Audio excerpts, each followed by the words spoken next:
बिस्मिल्लाहिर्रहमानिर्रहीम। अस्सलाम वालेकुम नाज़रीन, मैं हूं इरफान हाशमी और आपको प्रोग्राम में खुश आमदीद कहता हूं।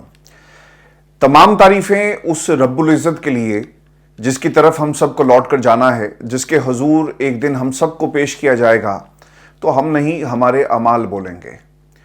वज़ीर आला केपी के अली अमीन गंडापुर, जो कि एक लंबे अरसे से खामोश थे, 26 नवंबर के बाद एक बार फिर आपको इस वक्त एक्टिव नजर आएंगे और उन्होंने इस बार रियासत को ललकार दिया है दोबारा से जी। और सिर्फ ललकारा नहीं है, बल्कि इस बार इमरान खान से असलहा उठाने की भी इजाजत मांगी है। उन्होंने ऐलान किया कि इस बार वो खाली हाथ नहीं आएंगे और इस बार आएंगे तो हुकूमत भागने पर मजबूर होगी। क्या अली अमीन गंडापुर सिविल नाफरमानी तहरीक का हिस्सा बनेंगे और आने वाले दिनों में केपी में कौन सी बड़ी तब्दीली देखने को मिलेगी? ताकतवर हलकों में क्या खबरें चल रही हैं? क्या गंडापुर हुकूमत के दिन गिने जा चुके हैं? हुकूमत क्या बड़े फैसले करने जा रही है? और केपी के अंदर कौन सी बड़ी साजिश अली अमीन गंडापुर के खिलाफ तैयार हो रही है व्यूअर्स? और केपी से एक इमरान खान के पुराने साथी दोबारा क्यों सरगर्म इस वक्त हमें नजर आ रहे हैं? वज़ीर दाखिला और केपी के से इस अहम शख्सियत की मुलाकातों की कहानियां जुबान ज़द-ए-आम है पेशावर में। इसकी मुकम्मल तफसील मैं आपके सामने रखूंगा। और फिर फौजी तहवील में लोगों की हालत कैसी है, किस किस्म के जज आपके सामने इस वक्त मिलिट्री कोर्ट्स के अंदर ये केसेस चला रहे हैं, और फौजी जेल में कैदी किस किस्म का खाना खाते हैं, फौजी तहवील में कितनी सज़ा हो सकती है, और फौजी अदालत में मुल्ज़मान का मुकदमा लड़ने वाले वकील का एक अहम तरीन इंटरव्यू सामने आ गया है। इसकी तफसील भी व्यूअर्स आपके सामने रखेंगे। और इसके साथ ही डी चौक मुल्ज़मान की बरीयत और बरीयत के बाद उनकी दोबारा गिरफ्तारी, ना सिर्फ दोबारा गिरफ्तारी बल्कि गिरफ्तारी की कवरेज करने वाले सहाफ़ियों को भी गिरफ्तारी की धमकी किसने दी, इसका भी मुकम्मल हाल अहवाल मैं आपके सामने रखूंगा। और फिर हुकूमत और फजल रहमान के दरमियान महाज फिर गर्म हो गया है। मौलाना ने कारकुनान को एहतजाज की तैयारी करने की हिदायत जारी कर दी है और मौलाना के अहम साथी ने हुकूमत के 2 रहनुमाओं को झूठा करार दिया। लड़ाई बढ़ेगी और लड़ाई का क्या नतीजा निकलेगा, इसका भी मुकम्मल हाल अहवाल आपके सामने रखेंगे, क्योंकि मौलाना ने सड़कों पर निकलने की तैयारी जो है वो शुरू कर दी ताकि प्रेशर जो है वो बढ़ाया जा सके। और तहरीक इंसाफ क्या मौलाना के साथ खड़ी होगी? व्यूअर्स, इस सवाल का जवाब भी आपके सामने रखेंगे। और दूसरी तरफ सुप्रीम कोर्ट में खतूत का एक नया सिलसिला शुरू हो गया। जस्टिस मंसूर का मंदोखेल को खत और फिर जस्टिस मंदोखेल का जवाब। सुप्रीम कोर्ट में नई लड़ाई क्या रुख इख्तियार करेगी आज की इस नशिस्त में, इससे भी पर्दा उठाएंगे व्यूअर्स। लेकिन मैं आपको सबसे पहले बता दूं कि इमरान खान को खुदा का वास्ता दिया है, अमन का राग अलापना छोड़ दें और हम असलहा लेकर अब निकल कर आपको दिखाएंगे। और देखना ही होगा कि भागता कौन है। ये एक वाज़ेह पैगाम अली अमीन गंडापुर की तरफ से दिया गया। अली अमीन गंडापुर आज अपने पुरजोश खिताब में हुकूमत को बार बार ललकार रहे थे और उन्होंने हुकूमत के खिलाफ और अगर गोली चलती है तो इसका जवाब गोली से देने का ऐलान किया। अली अमीन गंडापुर ये कहते हैं कि अगली दफ़ा हम पुरअमन वाली बात नहीं करेंगे, हम निकलेंगे और अमन के नारे के बगैर निकलेंगे। आपको दिखाएंगे कि किस में कितना है दम और किस में कितनी जमा मर्दी है। आज हम फस्तायत और फरौनियत का मुकाबला कर रहे हैं। तो फस्तायत ने पाकिस्तान के आइन और कानून, इखलाकियात और इंसानियत को रोंदा हुआ है। वक्ती ताकत और इख्तियार से नजरिए, हकीकी आज़ादी और जुनून को दबाने वाले फिरौन का इंजाम पढ़ लें। तारीख ने क्या लिखा? ख्वाजा आसिफ, अदा तारड़ और दीगर लोग नहते लोगों पर गोलियां बरसाने का दिफा कर रहे हैं। कभी कहते हैं कि कोई शहीद नहीं हुआ, कोई गोली नहीं चली, कभी कहते हैं कि कोई जख्मी नहीं है। हुकूमती वुज़रा और कुछ बकाऊ सहाफ़ी मदारी बनकर बैठकर हुकूमत को डिफेंड इस वक्त कर रहे हैं और कहते हैं कि ना गोली चली, ना गोली से कोई शहीद हुआ। ये पाकिस्तान में पहली दफ़ा नहीं हो रहा, ये इससे पहले भी होता रहा है। ये सोशल मीडिया है जिसे ये रोंदना चाहते हैं व्यूअर्स, ये दबाना चाहते हैं, जो आपको मुकम्मल हकाइक बता रहा है। पाकिस्तान के अंदर जो मॉडल इस वक्त अपनाया गया, इसमें मुकम्मल बैन है पाकिस्तान के सोशल मीडिया पर। और जिस तस्वीर में, जिस वीडियो के अंदर इमरान खान या पाकिस्तान तहरीक इंसाफ का नाम लिया जाता है या उससे मुतल्लिक किसी किस्म की बात की जाती है, इन्होंने अब ऐसे ऐसे फिल्टर्स फायरवॉल के अंदर लगा दिए हैं जो इन वीडियोस को पाकिस्तान की आवाम तक पहुंचने में एक बहुत बड़ी रुकावट बन रहे हैं। एक सबसे अहम आज जो तनकीद की है अली अमीन गंडापुर ने, वो ख्वाजा आसिफ पर की। अच्छा, ख्वाजा आसिफ साहब जैसे मर्जी चलते हों, लेकिन अली अमीन गंडापुर ने उनके बारे में क्या कहा कि ख्वाजा आसिफ कि लचक वाली कमर बताती है कि वो कितना मर्द है। फौज पुलिस को भेजने की बजाय कभी खुद सामने आओ या अपने वर्कर्स को लेकर आओ, फिर मैं तुम्हें बताता हूं कि तुम कितने मर्द हो। पाकिस्तान के अंदर अली अमीन गंडापुर साहब जब नवाज शरीफ साहब आए और या यहाँ से वापस गए तो हमने कभी भी पाकिस्तान की आवाम को उनके लिए नहीं निकलते हुए देखा, तो लड़ना तो बहुत दूर की बात है। अली अमीन गंडापुर ये भी कहते हैं कि रियासत को मां का दर्जा दिया गया, लेकिन रियासत कातिल बनकर अपने लोगों को बगावत पर मजबूर कर रही है। इस हुकूमत को अवाम गिरेबान से पकड़कर ऐसे निकालेगी कि इनको शाम और बांग्लादेश समेत दुनिया का हर इनकलाब भूल जाएगा। गंडापुर की हुकूमत खतरे में। व्यूअर्स, दूसरी तरफ हुकूमत की तरफ से एक बयानिया लॉन्च किया जा रहा है। आपने बहुत सारे रस्तुओं को इससे पहले भी तकरीरें करते हुए देखा और कॉलम्स लिखकर इमरान खान के खिलाफ और उनकी तहरीक के खिलाफ जुबान जो वो इस्तेमाल करते रहे, जहर उगलते रहे, वो भी पूरी दुनिया ने देखी। और ये जुबान एक तरफ, लेकिन इसके साथ साथ कुछ प्रेडिक्शंस भी की गई। अमेरिका के इलेक्शंस हों, इमरान खान की जमात के हवाले से तमाम तदबीरें उल्टी पड़ गई और जितनी कोशिशें ये कर रहे थे इस जमात को ख़त्म करने के हवाले से, इन तमाम बीरबलों की और अरस्तु सहाफ़ियों की जितनी तहरीरें थी ये भी धरे की धरे रह गई। सोहेल वराइज साहब ने जी कॉलम लिखा है। वराइज साहब के साथ मैंने जी 2 से 3 बरस दुनिया टेलीविज़न में काम किया। एक दिन दुनिया के साथ उन्होंने उसी प्लेटफॉर्म पर उसी तर्ज का, उसी फॉर्मेट का एक प्रोग्राम जो है वो शुरू किया और वो एग्जीक्यूटिव डायरेक्टर न्यूज़ थे दुनिया टेलीविज़न के।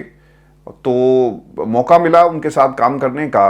उन्होंने अपनी इस सहाफ़त में जो चीज़ अब सामने रखी और जिस अंदाज से वो एक ख़ास कबीले की बात कर रहे हैं, कम अज़ कम मैं उससे इत्तफाक नहीं करता और इतनी जुर्रत ज़रूर रखता हूँ कि मैं उनके इन ख्यालात से एक कॉन्ट्रडिक्शन जो मुझे नज़र आ रही है इनको आपके सामने रखूँ।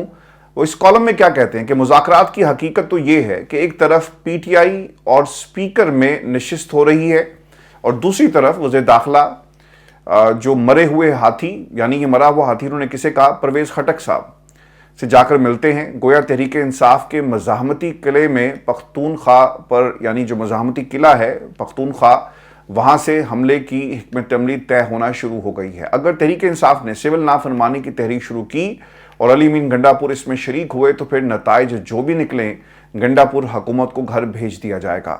और फिर रात वो एक शो में कहते हैं कि पाकिस्तान तहरीक इंसाफ फौरी इक़्तिदार का रास्ता चाहती है, जबकि मुक़्तदरा इक़्तिदार से नीचे नीचे मुज़ाकरात चाहती है और यही रुकावट है। पाकिस्तान तहरीक इंसाफ को मुज़ाकरात के लिए चंद कदम पीछे हटना होगा।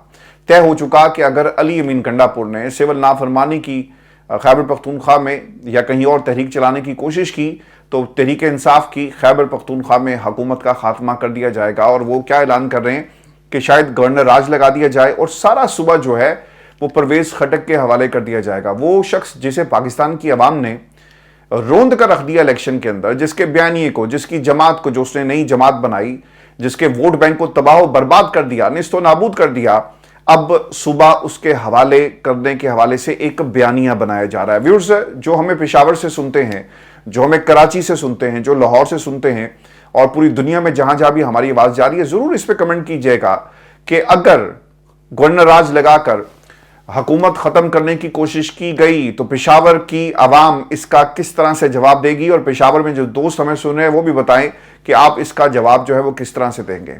और फिर आपको ये भी खबर दें कि एक वकील साहब हैं जी, फारूक बाजवा, ये बहुत सारे लोग जो मिलिट्री कोर्ट में उनकी नुमाइंदगी कर रहे हैं, उनकी वकालत आपको मिलिट्री कोर्ट में करते हुए नजर आएंगे।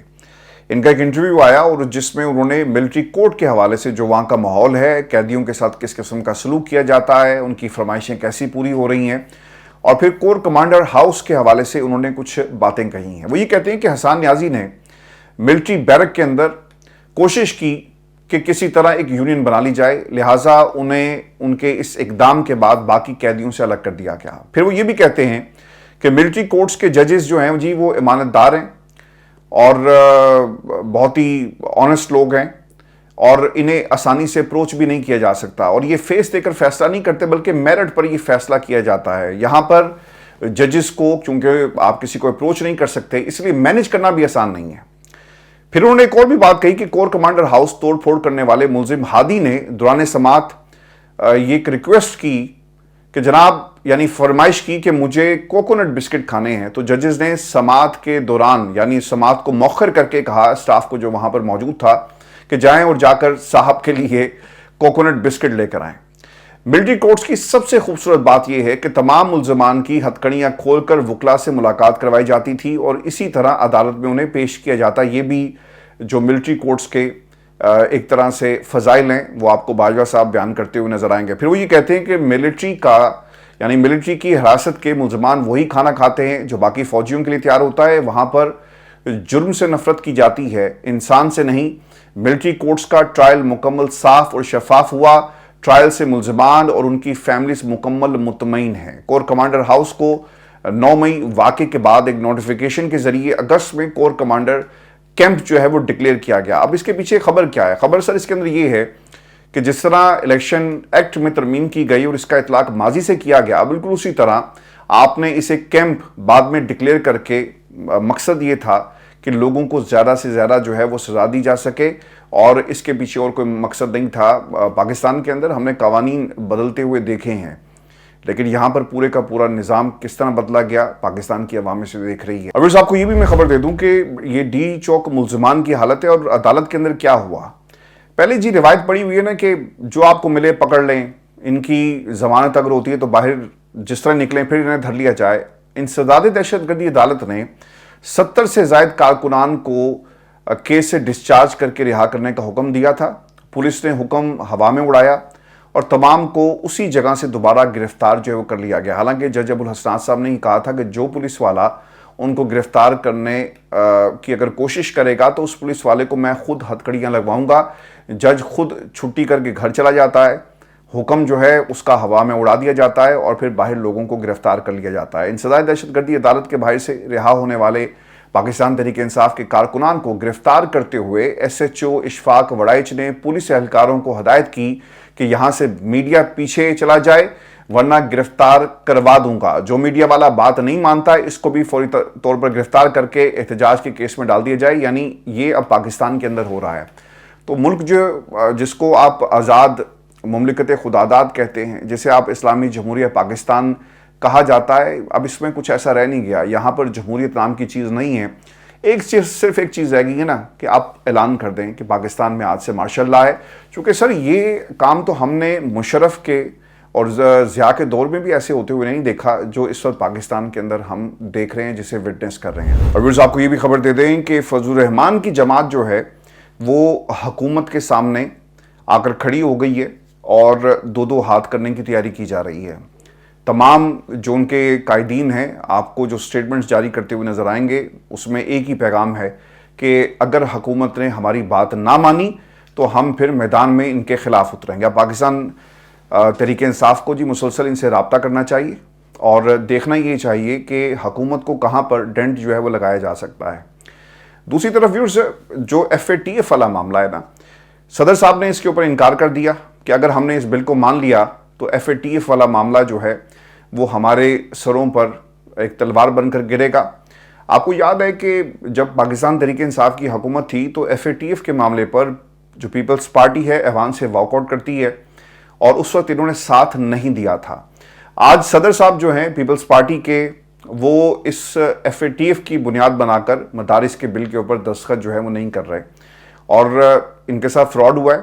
اس سے پہلے بھی یہ جو فراڈ حکومت تھی اس نے فضل الرحمان کو منانے کی کوشش کی اور الٹیمیٹلی وہ اس میں کامیاب ہوئے۔ اب فضل الرحمان صاحب کو یہ بات معلوم تھی اور کچھ گارنٹیز انہوں نے لی تھی، لیکن اگر حکومت مذاکرات کرتی ہے اور یہ کامیاب نہیں ہوتے، چونکہ ایسی خبریں بھی آ رہی ہیں کہ بیک ڈور اس وقت رابطوں کی کوشش کی گئی، رابطے تیز بھی ہوئے اور کہیں نہ کہیں کوشش کی جا رہی ہے کہ فضل الرحمان صاحب کو منایا جائے۔ لیکن میری اطلاع ویورز یہ ہیں کہ فضل الرحمان صاحب بل سے کم نہیں مانیں گے اور اگر اس پر دستخط نہیں ہوتے تو پھر میدان ہوگا، ایوان نہیں ہوگا۔ ایوان میں اس سے موقع ضرور دیا جائے گا کہ دونوں ہاؤسز سے پاس کروا لیں، لیکن اگر ایسا نہیں ہوتا تو پھر میدان میں فضل الرحمان آنے کے لیے آپ کو اس وقت جو ہیں وہ پر تولتے ہوئے نظر آئیں گے۔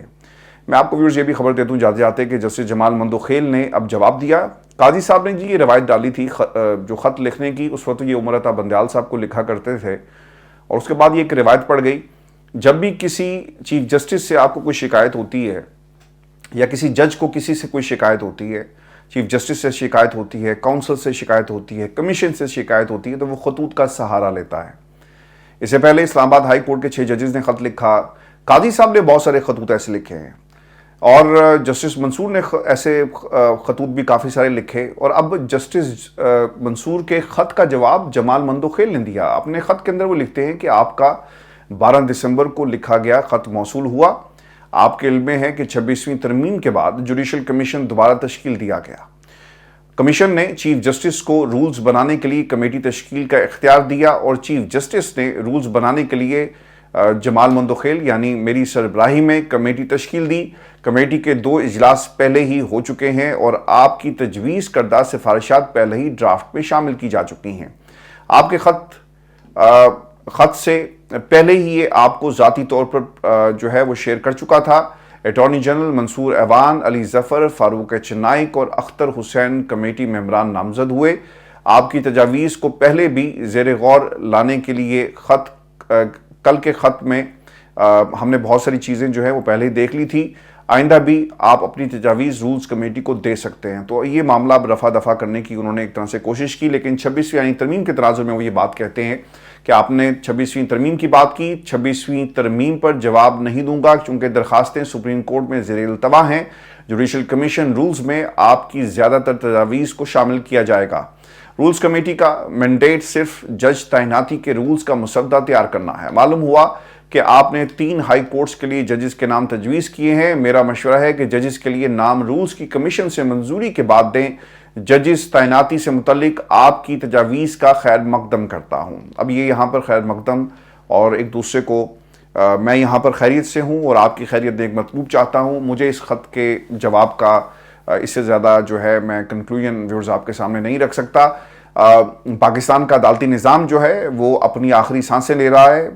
कुछ मनपसंद जजेस को बड़ी बड़ी कुर्सियों पर बिठाकर पूरे निज़ाम का सांस जो है वो दबा दिया गया है, गला घोट दिया गया है, और अब अपनी मर्जी से जब ये चाहेंगे ये निज़ाम सांस लेगा, और जब ये चाहेंगे इस निज़ाम को हमेशा के लिए इसका जो गला है दबा कर रखेंगे। पाकिस्तान के अंदर अदालतें आज़ाद नहीं हैं। बस ये आज की हमारी नशिस्त थी। अपने कमेंट्स ज़रूर भेजिएगा। चैनल को सब्सक्राइब करना मत भूलें। इजाज़त दीजिए। अल्लाह ने के बाद।